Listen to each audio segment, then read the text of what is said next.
السلام عليكم ورحمة الله وبركاته. الحمد لله وكفى وسلام على عباده الذين اصطفى. أما بعد فأعوذ بالله من الشيطان الرجيم. بسم الله الرحمن الرحيم. سبحان الذي يسرى بعبده ليلا من المسجد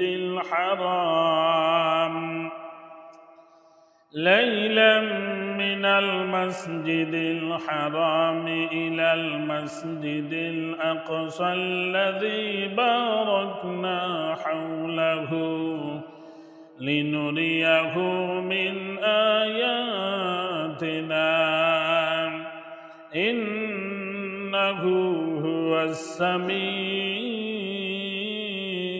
البصير. وقال تعالى إن الله غفور رحيم. وقال النبي صلى الله عليه وسلم إذا كان ليلة النصف من شعبان فقوموا ليلها وصوموا نهارها. وقال النبي صلى الله عليه وسلم اللهم بارك لنا في رجب وشعبان وبلغنا رمضان. صدق الله العظيم. আলহামদুলিল্লাহ। উপস্থিত সম্মানিত মুসল্লিন কিরাম, আল্লাহ পাকের দরবারে লাখো কোটি শুকরিয়া যে মহান আল্লাহ তাআলা আমাকে আপনাদেরকে দুনিয়ার সমস্ত কাজ কর্ম, ব্যবসা বাণিজ্য, অসুস্থতা, সমস্ত কিছুর থেকে আল্লাহ তাআলা আমাদেরকে হেফাজত করে শাবান মাসের প্রথম জুমা আদায় করুণার্থে আল্লাহর ঘর জান্নাতের বাগানে আসার এবং বসার যে মহান আল্লাহ তাআলা তৌফিক দান করলেন, ওই মহান আল্লাহ তাআলার দরবারে লাখো কোটি শুকরিয়া আদায় করি। সকলে বলি আলহামদুলিল্লাহ। লক্ষ কোটি দরুদ ও সালাম ওই মহামানবের প্রতি যে মহান আল্লাহ তাআলা আমাদেরকে ওই নবীর উম্মত হওয়ার তৌফিক দিয়েছেন, যে নবীর উম্মতের সুপারিশ ব্যতীত কোনো নবীর উম্মত জান্নাতে যেতে পারবে না। এবং এই নবীর উম্মতের জন্য আল্লাহ তাআলা এই রজব মাস থেকে বরকত শুরু করে দিয়েছেন। অল্প আমলে বেশি ফজিলত, শুধু আখিরি নবীর উম্মতের জন্য এই মর্যাদা। বড় ভাই, মসজিদের লাইন নেই তো, আসেন তাড়াতাড়ি।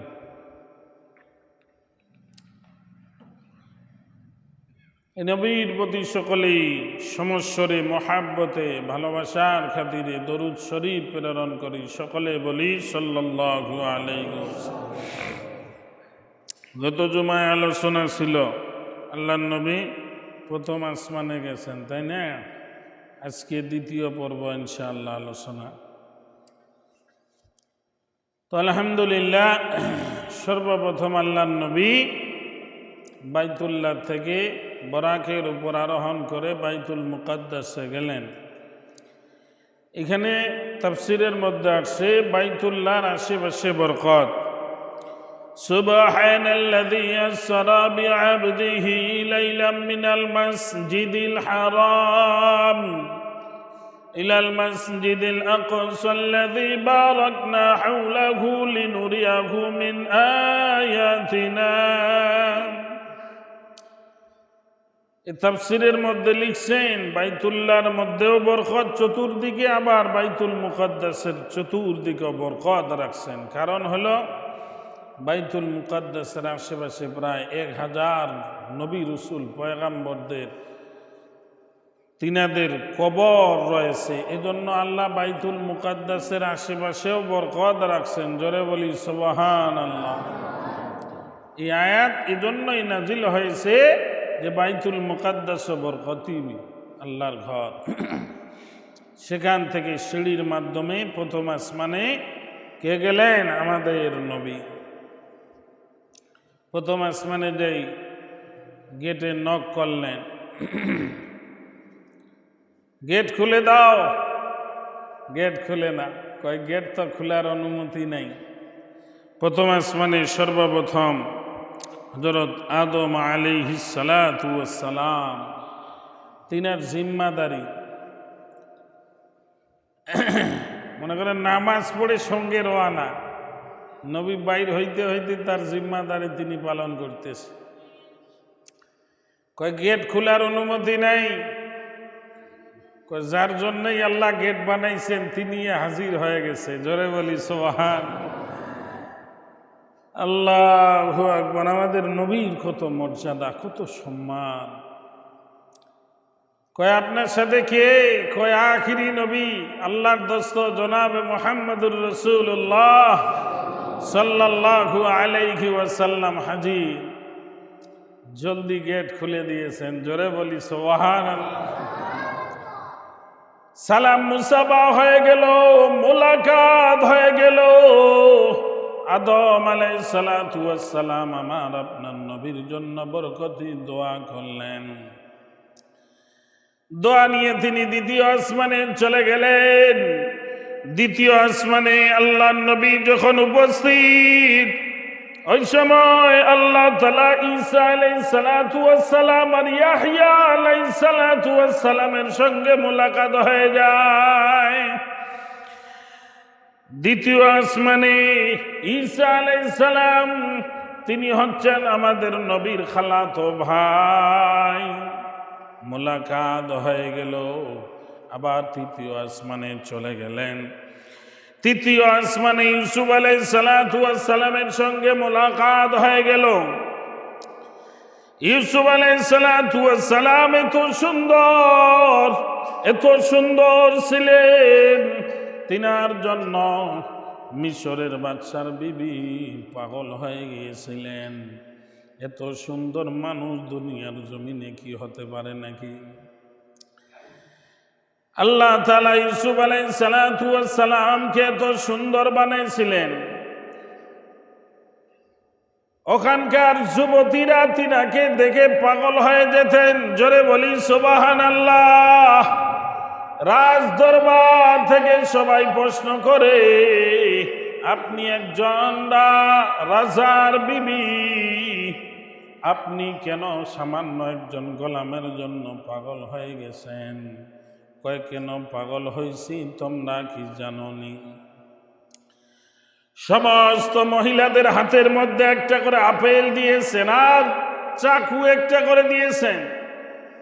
ইউসুফ আলাইহিস সালাতু ওয়াস সালামের দিকে তাকায়, এই দিকে আপেল কাটা শুরু করে, আঙ্গুলগুলি কাইটা খতম করে ফেলি, রক্ত ঝরতেছে। সমস্ত যুবতীদের চেহারা ইউসুফ আলাইহিস সালামের চেহারার দিক থেকে ফিরে না। সুবহানাল্লাহ। এত সুন্দর, তিনার দিকে তাকিয়ে আছে, এদিকে যে হাতের আঙ্গুল সব কাইটা শেষ, রক্ত ঝরতেছে, ওইদিকে কোনোই খেয়াল নেই। আর আমার আপনার পয়গম্বরের চেহারা কত সুন্দর ছিলেন শুনবেননি? আল্লাহ তাআলা নিজে কোরআনের মধ্যে বলেন, আমি আমার হাবিবকে এত সুন্দর বানাইছি, তিনার মতো সুন্দর পৃথিবীর কোনো মানুষকে বানাই নাই। সামান্য ইউসুফকে সামান্য একটু চেহারা দেওয়ার কারণে মহিলাগুলি পাগল হয়ে যেতেন। আর আমার আপনার পয়গম্বরের চেহারাটা আল্লাহ তাআলা জান্নাতি পর্দা দিয়ে প্যাকেট করে রাখতেন। সুবহানাল্লাহ। মা আয়েশা রাদিয়াল্লাহু তাআলা আনহা বলেন, মসজিদে নববীতে নামাজ পড়ার পর আমার আপনার পয়গম্বর আমার স্বামী আমার ঘরে যখনই প্রবেশ করতেন, আমার ঘরের বাতিগুলি নিভে যেত। তিনার আলোতে আল্লাহ তাআলা আমার ঘরটা জান্নাতি ঘর আলোকিত করে দিতেন। সুবহানাল্লাহ। একদিন আল্লাহর নবী মসজিদে নববীতে বসা ছিলেন, আল্লাহ জান্নাতি পর্দাটা সরিয়ে দিয়েছিলেন। সাহাবীরা আসমানের দিকে তাকায় আর মসজিদে নববীতে তাকায়। সূর্যের আলোর চাইতে আমার আপনার নবীর চেহারার আলো বেশি। জোরে বলি সুবহানাল্লাহ। এত সুন্দর চেহারা পৃথিবীর জমিনে আল্লাহ কাউকে দেয় নাই। যে সুন্দর চেহারা আল্লাহ আমার নবীকে দিয়েছিলেন। জান্নাতি মানুষ যারা নবীর আদর্শ সুন্নত গুলি মানবে, আল্লাহ তাআলা এদেরকেও জান্নাতে যাওয়ার পর এরকম ইউসুফ আলাইহিস সালাতু ওয়াস সালামের চেহারার মতো এত সুন্দর চেহারাওয়ালা বানিয়ে দিবেন। আল্লাহ আমাদেরকে এরকম চেহারা বানিয়ে দিবেন। আমরা এরকম চেহারাওয়ালা মানুষ হতে চাই তো ইনশাআল্লাহ। আল্লাহ কবুল করেন। সবাই জোরে বলি আল্লাহুম্মা আমিন। আল্লাহর হাবিব তৃতীয় আসমান থেকে চতুর্থ আসমানে গেলেন। সেম প্রশ্ন করে গেট খুলে না, কয় আল্লাহর হাবিব আসছে, জলদি গেট খুলে দেয়। ইদ্রিস আলাইহিস সালাতু ওয়াস সালামের সঙ্গে মুলাকাত হয়ে যায়। দোয়া করে বরকত নিয়ে তিনি পঞ্চম আসমানে চলে গেলেন। পঞ্চম আসমানে হারুন আলাইহিস সালাতু ওয়াস সালামের সঙ্গে সাক্ষাৎ হয়ে যায়। পঞ্চম আসমান থেকে ষষ্ঠ আসমানে যায়। ষষ্ঠ আসমানে মূসা আলাইহিস সালাতু ওয়াস সালামের সঙ্গে মুলাকাত হয়ে যায়। জোরে বলি সুবহানাল্লাহ। মূসা আলাইহিস সালাতু ওয়াস সালাম বলেন, আল্লাহর দোস্ত আখিরি নবী, আল্লাহর কাছ থেকে কি কি নিয়ামত আনবা, আমার সঙ্গে মুলাকাত না করা পর্যন্ত আমি কিন্তু যাইতে দিব না। ষষ্ঠ আসমান থেকে সপ্তম আসমানে চলে গেলেন। দেখলেন বাইতুল মামুর, সোজা কাবা শরীফ যেখানে আছে বাইতুল্লাহ। সাতম আসমানের উপর আল্লাহ তাআলা একটা ঘর বানাইছেন। ওই ঘরের নাম বাইতুল মুকাদ্দাস। বাইতুল মুকাদ্দাসে হেলানি দিয়ে ইব্রাহিম আলাইহিস সালাম আরাম করতেছেন। বাইতুল মুকাদ্দাস আল্লাহ তাআলা এই বাইতুল মামুর, ওই আল্লাহর ঘরের নাম হচ্ছে বাইতুল মামুর। সাতম আসমানের উপর ওই রহমতগুলি ওখান থেকে কাবা শরীফের উপর অবতীর্ণ হয়। বাইতুল মামুর থেকে কাবার ছাদের মধ্যে, কাবার ছাদ থেকে পৃথিবীর যতগুলি মসজিদ আছে আল্লাহ তাআলা সমস্ত নিয়ামতগুলি সবাইকে ভাগ করে দেয়। সুবহানাল্লাহ। যারা নামাজ পড়ে তারা রহমত বরকতগুলির মালিক হয়। এত বরকত রাখছেন আল্লাহ তাআলা এই বাইতুল মামুর। প্রতিদিন ৭০,০০০ ফেরেশতা তোয়াফ করে, কিয়ামত পর্যন্ত ওর আর কোনোদিন সিরিয়াল আসবে না। তাহলে আল্লাহর ফেরেশতা কতগুলি হিসাব করছে আল্লাহ। প্রতিদিন ৭০,০০০ ফেরেশতা বাইতুল মামুরে তোয়াফ করে, হজ করে, মনে করে ওর আর কিয়ামত পর্যন্ত সিরিয়ালে আসবে না। তাহলে আল্লাহর কতগুলি ফেরেশতা আছে। ইব্রাহিম আলাইহিস সালাম ছোট বাচ্চাগুলিকে খেলাধুলা দিতেছে। এই বাচ্চাগুলি তিনার আশেপাশে কোরআন শিখতেছেন, কোরআন শিক্ষা দিবেন ইব্রাহিম আলাইহিস সালাম। আল্লাহর হাবিব জিজ্ঞেস করলেন, ইয়া আখি জিবরাইল, এই বাচ্চাগুলি কার? ছোট্ট ছোট্ট বাচ্চাগুলিকে ইব্রাহিম আল্লাহর কালাম শিক্ষা দিতেছেন। এই বাচ্চাগুলি কার?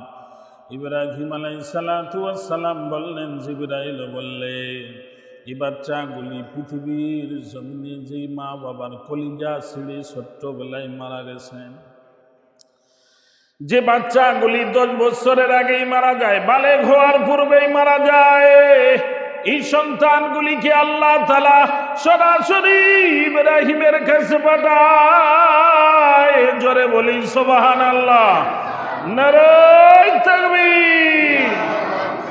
দুনিয়ার জমিন থেকে যে মা বাবার সন্তানগুলি হারিয়ে যায়, এই সন্তানগুলি সরাসরি ইব্রাহিমের কাছে যায়।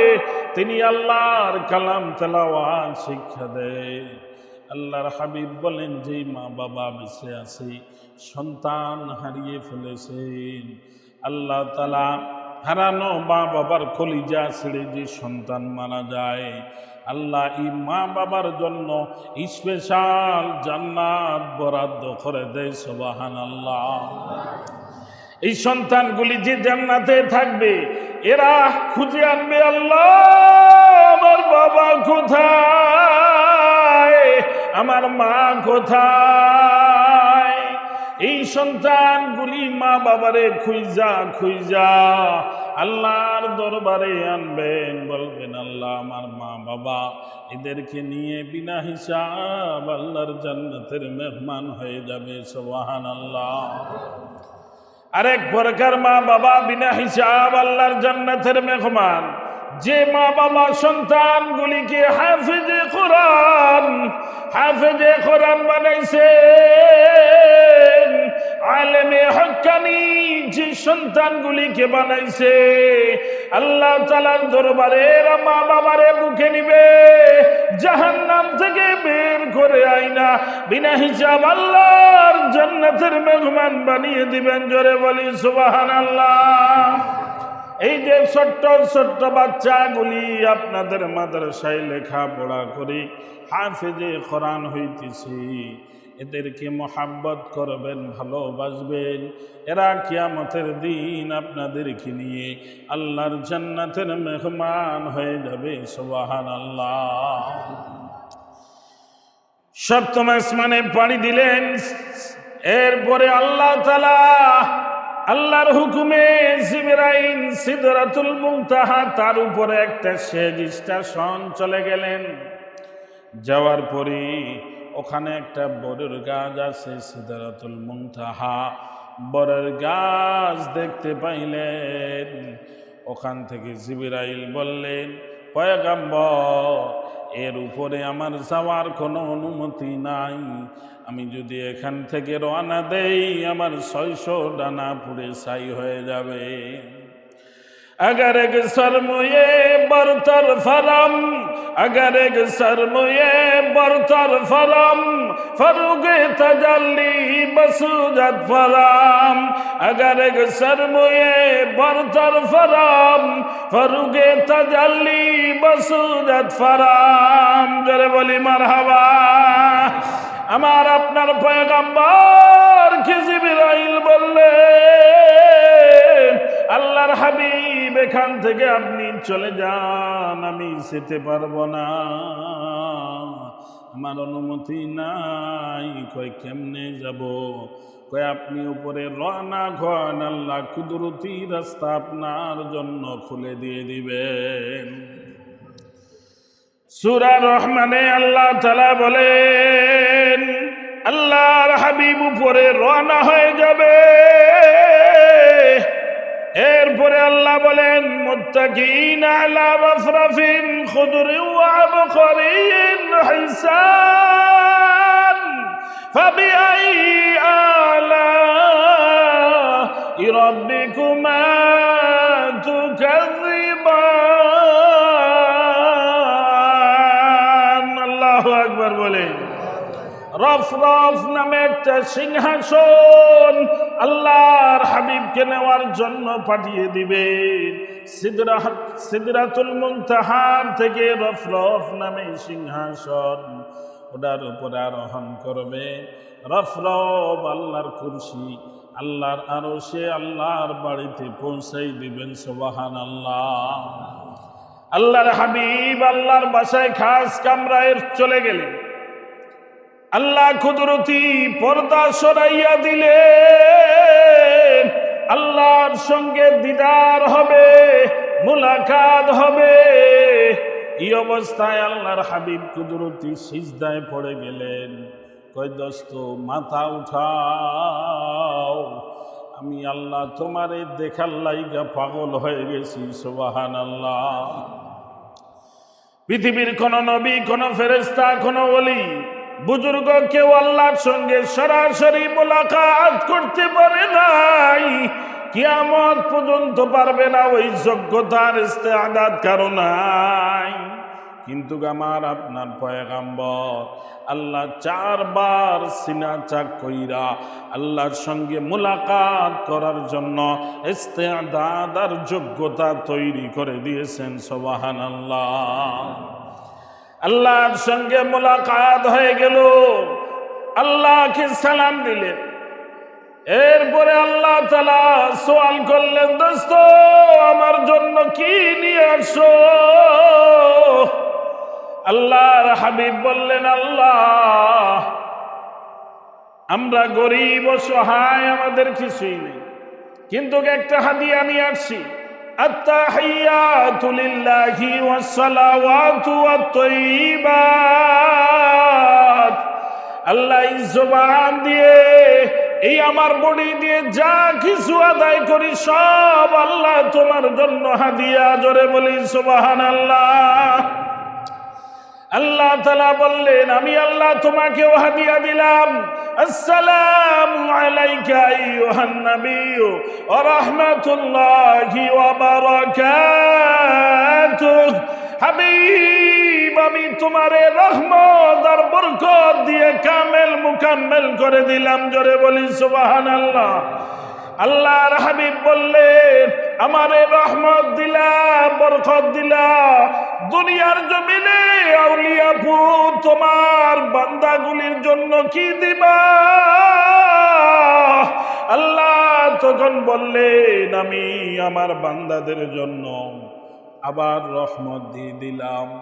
অর্থাৎ আমার আপনার পয়গাম্বর আল্লাহর সঙ্গে মুলাকাত হইতেছে, তারপরেও আমাদেরকে ভুলে নাই। জোরে বলি সুবহানাল্লাহ। আল্লাহ তাআলা বলেন, আসসালামু আলাইনা ওয়া আলা ইবাদিল্লাহিস সালিহিন। সালিহিন যারা, নেককার বান্দা যারা, আমি আল্লাহ তাদেরকেও রহমত বরকত দান করলাম। সুবহানাল্লাহ। জিবরাইল কয়, আল্লাহ আমিও হাদিয়া দেই। কয় দাও। আশহাদু আল্লা ইলাহা ইল্লাল্লাহু ওয়া আশহাদু আন্না মুহাম্মাদান আবদুহু ওয়া রাসূলুহু। জোরে বলি আল্লাহু আকবার।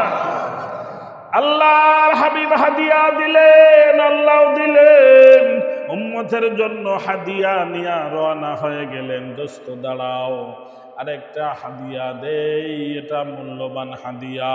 50 ওয়াক্ত নামাজ আল্লাহ প্যাকেট কইরা নবীরে দিয়ে রওনা হয়ে গেলেন। সুবহানাল্লাহ।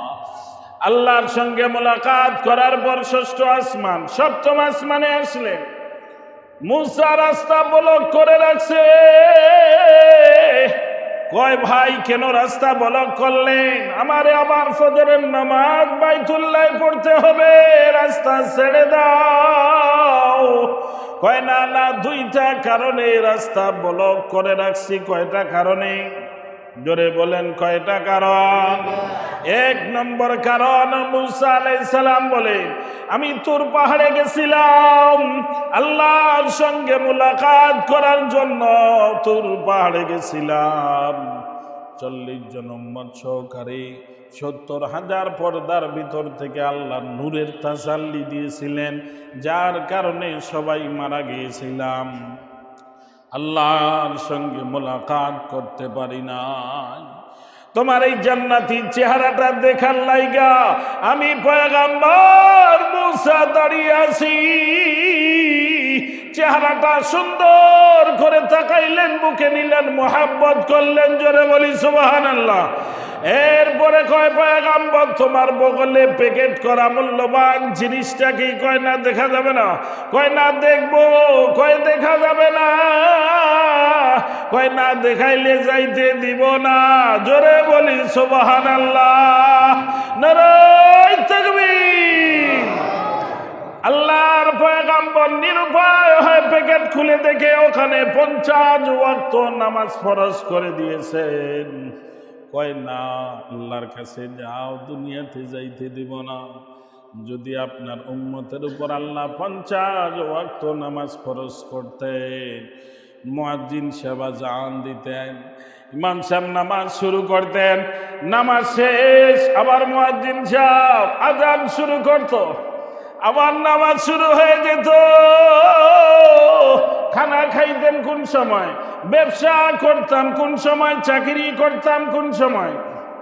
24 ঘন্টায় যদি 50 ওয়াক্ত নামাজ পড়ার লাগে, হিসাব করেন তো কয় মিনিট করে ভাগ পড়ে ভাই, ঠিক কি না? এই যে খালি খানা খাবো, হয়তো আবার ওয়াক্ত হয়ে যাবে, আবার ইস্তেঞ্জা চা বাঁচিলে নামাজ ওয়াক্ত সব শেষ হয়ে যাবে। তাইলে আল্লাহু আকবার, মুসা আলাইহিস সালাম কত কৌশল খাটাইলেন। এই 5 লং 45 বার ঘুরাইছে, জোরে বলি সুবহানাল্লাহ। 45 বার 45 ওয়াক্ত নামাজ সাকেত করে আনছেন, আর মাত্র 5 ওয়াক্ত নামাজ আছে।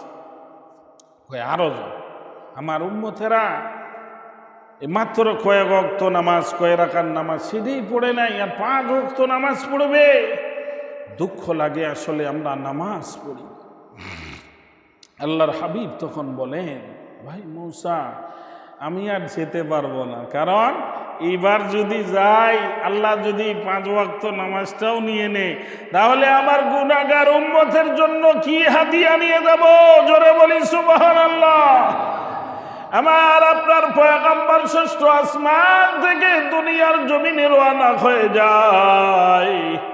গন্তব্যস্থলে পৌঁছার আগেই আল্লাহ তাআলা বলেন, আমার হাবিব 5 ওয়াক্ত নামাজ নিয়ে রওনা হয়ে গেছো, আমি আল্লাহ আগেই ফয়সালা করে দিয়েছি। এলান দিবা, দুনিয়ার জমিনে যে 5 ওয়াক্ত নামাজ আদায় করবে, আমি আল্লাহ তাআলা তারে 50 ওয়াক্ত নামাজ আদায় করার সওয়াব দান করে দিব। জোরে বলি সুবহানাল্লাহ। एक नेकी कर कोई बंदा करे, एक बदले मुझको 200 मिले।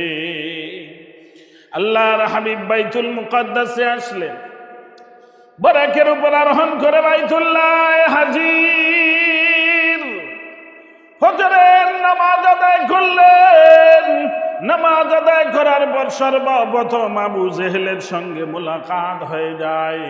আবু জেহেল বলে, ভাতিজা আজকে কি কোনো খবর আছে? কয়, চাচা আজকে টাটকা খবর। জোরে বলি আল্লাহু আকবার।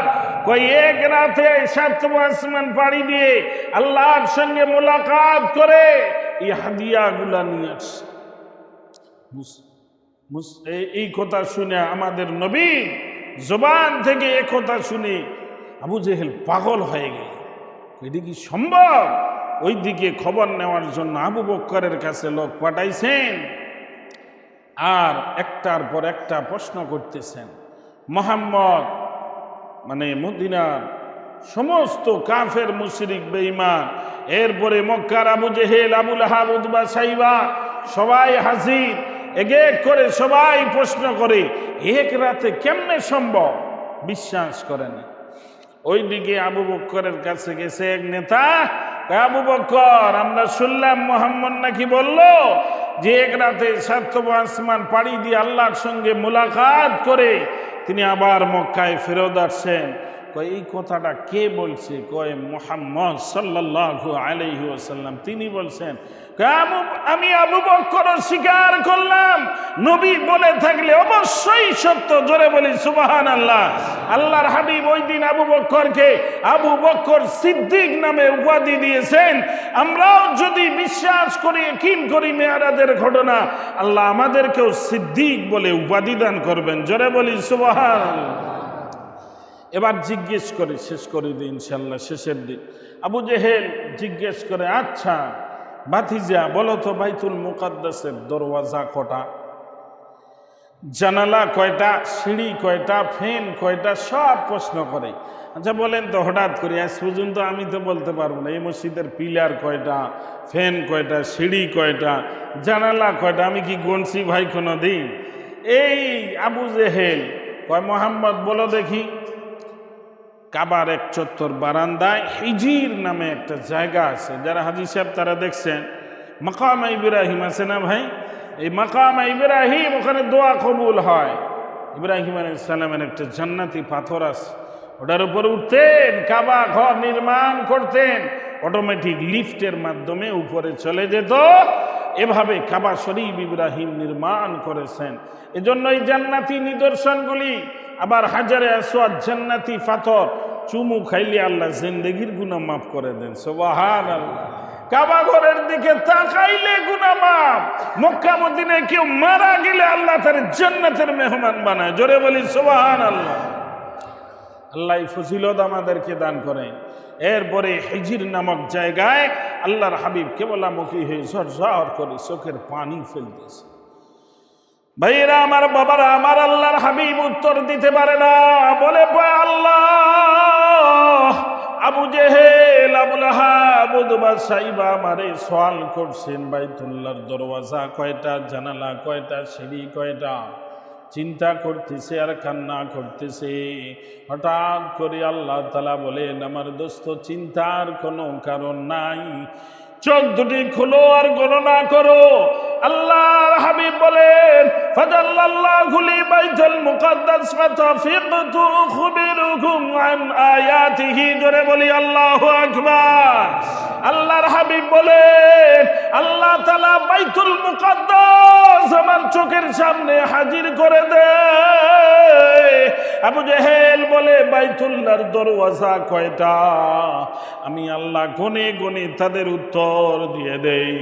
জানালা কয়টা, সিঁড়ি কয়টা, যা প্রশ্ন করে আমি পয়গম্বর এক এক করে গণনা করে তাদের সব প্রশ্নের উত্তর আমি পয়গম্বর দিয়ে দিলাম। জোরে বলি সুবহানাল্লাহ।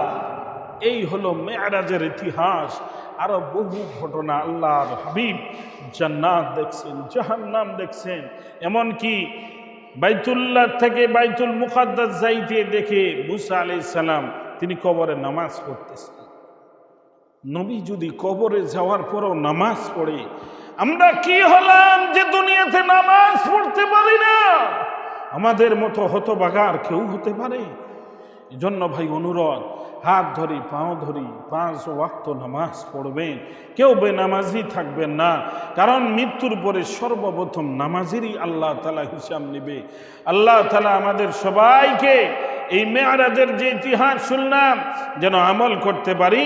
আর একটা আমল দোয়া করব, আল্লাহুম্মা বারিক লানা ফি রজব ওয়া শাবান ও অবাল্লিগনা রমাদান।